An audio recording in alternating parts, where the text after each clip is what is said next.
চুমুকে। সুপ্রিয় দর্শক, আজকে আমাদের মাঝে উপস্থিত রয়েছেন ব্যাংকার ও ক্রীড়া সংগঠক ASM আখতারুজ্জামান। শুভ সকাল, কেমন আছেন? আলহামদুলিল্লাহ ভালো, আপনি কেমন আছেন? আমি বেশ ভালো আছি, আপনাকে অসংখ্য ধন্যবাদ। এখন তো আমরা দেখতে পাচ্ছি দেশের সব ক্ষেত্রে উন্নয়নের একটা ছোঁয়া, উন্নয়ন হচ্ছে। সেই জায়গা থেকে আপনি আসলে ক্রীড়াঙ্গনকে কিভাবে দেখতে চান? আপনি নিশ্চয়ই অবগত আছেন, ক্রীড়াঙ্গনের মাননীয় উপদেষ্টা জনাব আসিফ মাহমুদ সাহেব ইতিমধ্যে আমাদের ক্রিকেট কন্ট্রোল বোর্ডের সর্বক্ষমতা ডিরেক্টরদেরকে নিয়ে একটা বৈঠক করেছেন। সেখানে কী অসুবিধা কী সুবিধা সেগুলো উনি নির্ণয় করেছেন। নির্ণয় করে উনি সেভাবে ক্রীড়াঙ্গনকে ক্রিকেট কন্ট্রোল বোর্ডকে ডেল সাজাতে বলতেছেন।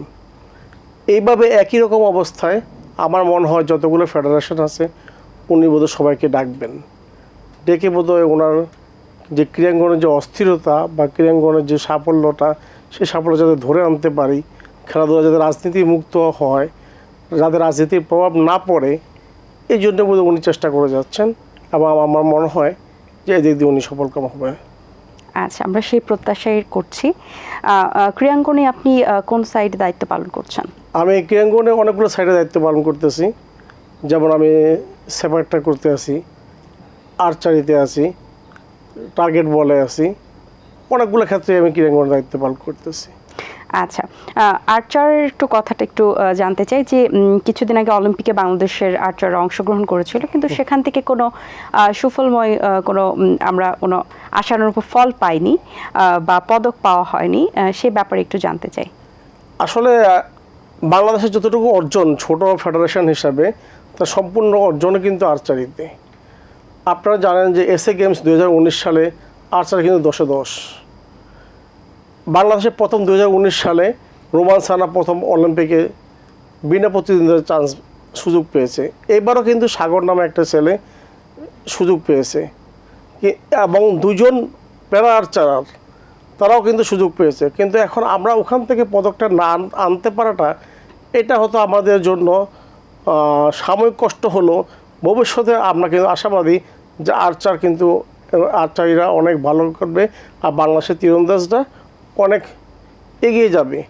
আপনি নিশ্চয়ই অবগত আছেন, এখন বর্তমানে বাংলাদেশে যারা আমাদের শারীরিকভাবে অক্ষম, যাদের হাত নাই, তারা নিজেকে একসময় বোঝা মনে করতো। এখন তাদের যারা পা নাই, তারা এখন তাদের সেই সব ক্রীড়াঙ্গনকে সুবিধা দেওয়ার জন্য আর্চারিয়া ইতিমধ্যে প্যারা আর্চার নামে একটা খুলেছে, যে তাদের ডাইমেনশন হলো মিশন, ভিশন এবং পারসেপশান, এগুলোর মাধ্যমেই তারা কিন্তু আশা প্রকাশ করছে 2025 সালে বাংলাদেশে একটা গেমস হবে, এশিয়ান গেমস। সেই গেমসের মধ্যে তারা মানে ভালো রেজাল্ট করবে এবং বিকেএসপির মতো জায়গাতে একটা বিশাল প্রশিক্ষণ কেন্দ্র তারা সেখানে আয়োজন করতেছে, ট্রেনিং সেন্টার যেটাকে বলা হয়। তো এটা আমাদের জন্য অত্যন্ত গৌরবের। বাংলাদেশে কটা ফেডারেশনের মাঠ আছে? আর্চারি ফেডারেশনের মাঠ আছে টঙ্গীতে, আসান স্টেডিয়ামে। কাজে এতে আমরা মনে করি যে আর্চার ধীরে ধীরে বাংলাদেশের তীরন্দাজরা এগিয়ে যাবে। এবারে একটু সেপাক টাক্রো নিয়ে কাজ করছেন, সেই খেলার ভবিষ্যৎ সম্পর্কে জানতে চাই। সেপাক টাক্রো বাংলাদেশে 2014 সালে বাংলাদেশে আসছে। আপনি জানেন যে মালয়েশিয়া এবং আমাদের থাইল্যান্ডের সেপাক টাক্রো অত্যন্ত জনপ্রিয় একটা খেলা। আমরা যখন সেপাক টাক্রো 2014 সালে বাংলাদেশে আনি, তখন কিন্তু আমরা জাতীয় পর্যায়ে 4টা 5টা বা 15টা দলের বেশি পেতাম না। এখন কিন্তু সেপাক টাক্রোতে বাংলাদেশে এই গত বছর 28টা দল অংশগ্রহণ করেছে এবং সেপাক টাক্রোর যে পজিশান, এই গত বছর আপনার 2024 সালে মেতে অনুষ্ঠিত কুয়ালালামপুরে ওয়ার্ল্ড সেপাক টাক্রোতে বাংলাদেশ দল 3য় স্থান অধিকার করছে। এটা বাংলাদেশের ক্রীড়াঙ্গনের জন্য উজ্জ্বল দৃষ্টান্ত। এবং সাউথ এশিয়ান সেপাক টাক্রোতে আমার নেতৃত্বে একবার রানার্স আপ হলো কাঠমান্ডুতে, আর যখন আমি বাংলাদেশ দলের ম্যানেজার ছিলাম, আরেকবার আমার নেতৃত্বে আমি শ্রীলঙ্কা দলের ম্যানেজার ছিলাম, তখন আমি 3য় স্থান অর্জন করেছি। এবং বাংলাদেশের যে সেপাক টাক্রো খেলা হইল, সেখানেও সাউথ এশিয়ান চ্যাম্পিয়নশিপে আমরা 2য় স্থান অর্জন করছি, রানার্স আপ হয়েছি। আচ্ছা, অদূর ভবিষ্যতে আমরা চিন্তা করি যে আমরা এই সেপাক টাক্রো এক সময় বাংলাদেশের চ্যাম্পিয়ন টিম হিসাবে আবির্ভূত হবে। আচ্ছা, টার্গেট বলে বাংলাদেশের সম্ভাবনা এবং আন্তর্জাতিক অর্জন কি রয়েছে? টার্গেট বল এই নেপালে যে এই বছর যে অনুষ্ঠিত হলো নেপালে তত্ত্বাবধায়ক সরকারটা কিছুদিন আগে, তখন আমরা পুরুষ এবং মহিলা বিভাগ দুইটাতেই আমরা কিন্তু চ্যাম্পিয়নশিপ অর্জন করছি এবং দুইটাতেই আমাদের চ্যাম্পিয়নশিপ অর্জন করছি। সেখানে আমাদের বিশাল সাফল্য। আমি এখন ওখানে টার্গেট বলের একজন সিনিয়র ভাইস প্রেসিডেন্ট হিসেবে কর্মরত আছি। আচ্ছা, আপনি একজন ক্রীড়া সংগঠক, সেই জায়গা থেকে আপনার প্রাপ্তির জায়গাটা কতটুকু এবং ক্রীড়ার ক্ষেত্রে আপনার ব্যক্তিগত অর্জন কি কি রয়েছে? আমার ব্যক্তিগত অর্জন অনেক।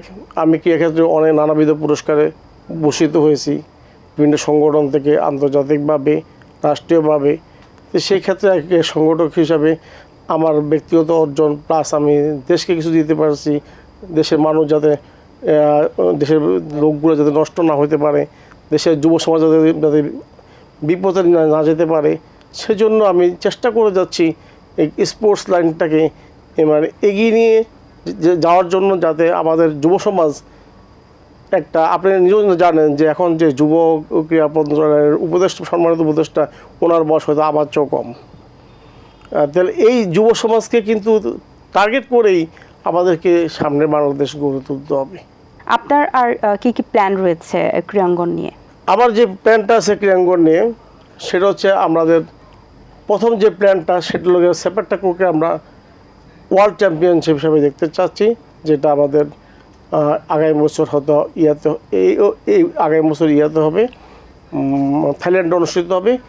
তো আগামী মাসে আমাদের একটা ট্যুর আছে, সেটা হলো গিয়ে আমাদের চায়নাতে সেপারটাকু ট্যুর সেপ্টেম্বরে, সেখানে আমরা একটা ভালো রেজাল্ট প্রত্যাশা করতেছি।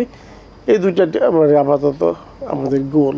আপনি তো সেই সাথে একজন ব্যাংকারও, তো এখন আমাদের বাংলাদেশের প্রেক্ষাপটে ব্যাংকিং খাতে কি সংকট রয়েছে কিনা সে ব্যাপারে একটু জানতে চাই।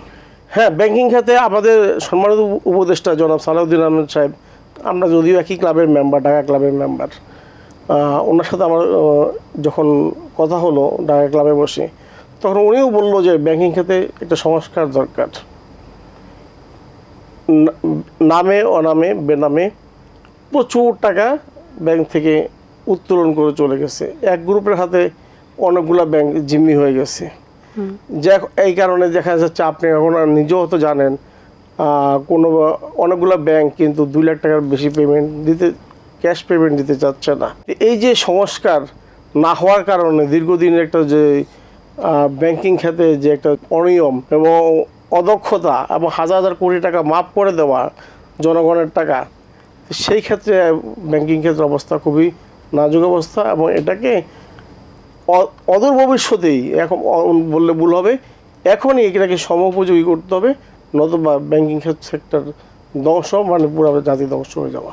ব্যক্তি জীবনে কোন পরিচয়টা দিতে বেশি ভালো লাগে, ব্যাংকার হিসেবে নাকি ক্রীড়াঙ্গন ক্রীড়া সংগঠক হিসেবে? ব্যক্তি জীবনে আমাকে পরিচয় দিতে ভালো লাগে সেটাই যে আমি একজনের পিতা, আমার মেয়েটা ডাক্তার, সেই পরিচয়ে আমি স্বাচ্ছন্দ্য ফিল করি যে একজন মানে ডাক্তারের পিতা হিসাবে। যেটা আমার বাবা চেষ্টা করেছিল যে আমাকে ডাক্তার বানানোর জন্য, সেটা আমি হইতে পারি না, কিন্তু মেয়েটা হলো, সেই পরিচয় আমি দিতে স্বাচ্ছন্দ্য বোধ করি। এই যে আমাদের কিছুদিন আগে যে সিচুয়েশন গেছে, একটা কারফিউ অবস্থা, তারপর তো অনেক কিছু আমরা দেখতে পেরেছি, তো সেই সময়টাতে আসলে ক্রীড়াঙ্গনাতে একটা বড় ইফেক্ট পড়েছে। সেই সময়টা কাটিয়ে উঠেছেন কিভাবে, বা সেই সময়টাকে আসলে আপনারা কিভাবে সামলিয়েছেন? আসলে সেই সময়টা ক্রীড়াঙ্গন স্থবির ছিল। আমি যে এলাকায় থাকি সেই এলাকাটা হচ্ছে বনশ্রী, রামপুরা বনশ্রী। সেখানে অনেকগুলো স্কুল ছিল, আপনার আইডিয়াল স্কুল, এদিকে ছিল আপনার BRAC university, east West university, plus আরেকটা স্কুল ছিল ফজলুর রহমান আইডিয়াল। এই ছাত্রগুলোকেও আমি দেখছি যে কোটা আন্দোলনের জন্য তারা যেভাবে ঝাঁপ দিয়ে পড়ছে, সেটা নিঃসন্দেহে একটা মানে বাংলাদেশের জন্য একটা গৌরবের অধ্যায়। আমি ব্যক্তিগতভাবে মনে করি, আমার মেয়ে যখন ইন্টার পরীক্ষা পাশ করলো, তখন মেডিকেল পরীক্ষাতে সে 74 পেল, কিন্তু যে ছেলেটা 61 নাম্বার পেল, সে কোটার কারণে সে গভর্নমেন্ট প্রাইভেট মেডিকেলে চান্স পেল। আমার মেয়েটা তখন প্রাইভেট মেডিকেল হয় না, কক্সবাজার হয়। তা আমি সে একটা মেয়ে কক্সবাজার কেন দিব, আমি তখন ঢাকায় পড়ালাম অনেক পকেটে টাকা খরচ করে। তো এই জিনিসটা কিন্তু সময়ের দাবি ছিল মাত্র। ওই সময় কিন্তু আমরা কিন্তু আন্দোলন করতে পারি নাই। মুক্তিযোদ্ধারা পাবে সুযোগ, ভালো কথা, কিন্তু মুক্তিযুদ্ধের নাতিপুতিরা কেন পাবে? সেই নাতিপুতিরা জায়গায় আজকে কিন্তু সেই আন্দোলনটা ছাত্র জনতা বা বৈষম্যবিরোধী ছাত্র আন্দোলন সেটা জাতিকে তুলে ধরতে পেরেছে। তখন কিন্তু আমি এককভাবে পারিনি বলি। আগামী দিনে আমাদের যে পরিস্থিতি আমরা ফেস করেছি, আগামী দিনে আর কি প্রত্যাশা থাকবে দেশের কাছ থেকে বা দেশের মানুষের কাছ থেকে, বা দেশকে নিয়ে আপনার কি প্রত্যাশা রয়েছে, বা যেটি নিয়ে আপনি চিন্তা করছেন যে আগামীতে আমরা হয়তো ভালো একটি স্বাধীন বাংলাদেশ ভালোভাবে থাকার যে পরিকল্পনা, সেটা কিভাবে চিন্তা করছেন? সেটা আসলে অনেকগুলো চিন্তার বিষয় আছে সেখানে। আপনি দেখেন, এখন স্কুল বলেন, কলেজ বলেন, বিশ্ববিদ্যালয় বলেন, সবগুলো কিন্তু একটা ভবন কেন্দ্রিক হয়ে গেছে। সেই ভবনের না আছে খেলাধুলার মাঠ, না আছে কোনো মানে শারীরিক কোনো দক্ষতা। কিছু কলেজ স্কুল ছাড়া কিন্তু খেলার মাঠ একদমই, যেমন ধানমন্ডি আবাসিক এলাকা, ধানমন্ডি আবাসিক এলাকায় যতগুলো দোকান যাবেন, আমার ফাস্টফুডের দোকান, তাহলে ইউনিভার্সিটি। তো এখন এই প্রজন্ম এসে তারা খেলার মাঠ পাচ্ছে না। আমাদের সময় আমি যখন আইডিয়াল স্কুলে পড়তাম, বিশ্ববিদ্যালয় স্কুল খেলা হতো। আমি যখন ঢাকা বিশ্ববিদ্যালয়ে পড়তাম, বিভাগ খেলা হতো। এখন সেই খেলা কোথায়, সেই মাঠ কোথায়? এখন আমাদের সেইভাবে প্ল্যান করা উচিত যে একটা আবাসিক এলাকার মধ্যে একটা খেলার মাঠ থাকবে, একটা কবরস্থান থাকবে, একটা কমিউনিটি সেন্টার থাকবে। এগুলোই আমাদের বর্তমান সরকারের কাছে প্রত্যাশা। আমরা একটা স্বাধীন দেশে বাস করি। 53 বছর বয়স আমাদের দেশের। এই 53 বছর বয়সে আমরা সেই রকম বীরের মতো বাঁচতে চাই। আমরা তো পরাধীন জাতি না। আচ্ছা, এবং ক্রীড়ার ক্ষেত্রে কিন্তু আমাদের ATN বাংলা সবসময় এগিয়ে আসে, এবং নতুন নতুন যেসব প্রোগ্রাম রয়েছে খেলাধুলার সেক্টরে, তারা কিন্তু সবসময় সেটি স্পন্সর করে থাকে। মিডিয়া পার্টনার কিন্তু আমাদের ATN বাংলা থাকে। সে ব্যাপারে আসলে আপনার মতামত কি ATN বাংলাকে নিয়ে? না, আমি তো এটা জানি যে ATN বাংলা সর্বক্ষেত্রে এগিয়ে আসে। একটা স্পোর্টস প্রোগ্রামের ক্ষেত্রে এগিয়ে আসে, একটা মানে অ্যাওয়ার্ড শোতে এগিয়ে আসে, একটা সেলিব্রিটি টক শোতে এগিয়ে আসে। তো আমরা যদি ক্রীড়া ক্ষেত্রে ATN বাংলাকে পাই, আমরা অবশ্যই সুস্বাগতম জানাবো। আমার ATN বাংলার চেয়ারম্যান সাহেব নিজেও এগুলো পছন্দ করে, এটা আমি যতটুকু জানি। ব্যক্তি জীবনে অবসর সময় পাওয়া হলে কি করা হয়? ব্যক্তি জীবনে অবসর সময় পাওয়ারে ছোটোখাটো লেখাপড়া করি, যেহেতু ব্যাংকিংয়ের কোনো পড়ার শেষ নাই। বিভিন্ন সার্কুলারগুলো পড়ি, বা অনেক সময় নাটক লিখি, অনেক সময় গল্প লিখি। এই। আচ্ছা, অসংখ্য ধন্যবাদ আপনাকে। অনেক অনেক শুভ কামনা। ভালো থাকবেন সবসময়। আপনি ভালো থাকবেন। আপনার অনুষ্ঠানে ডাকার জন্য অসংখ্য ধন্যবাদ। এবং ATN বাংলার আমার সামনে এবং পিছনে যারা আছে, ক্যামেরার পিছনে কাজ করতেছেন, সবাইকে ধন্যবাদ। দর্শক, আশা করছি আজকের এই আয়োজন আপনাদের ভালো লেগেছে। আজ এই পর্যন্তই। আপনাদের সঙ্গে দেখা হবে আগামী পর্বে নতুন কারো সঙ্গে। সেই পর্যন্ত ভালো থাকুন, সুস্থ থাকুন। আল্লাহ হাফিজ। দিন আসে দিন যায়, সময়টা চলে যায়, তবু আছি এই বেশ ভালো। জীবনটা রঙময়, যেভাবেই হওয়া চাই, নয় কবু সাদা কালো। এই আশাতে স্বপ্ন ভাসে, সুখ হাসে চোখে মুখে, চায়ের চুমুকে, চায়ের চুমুকে।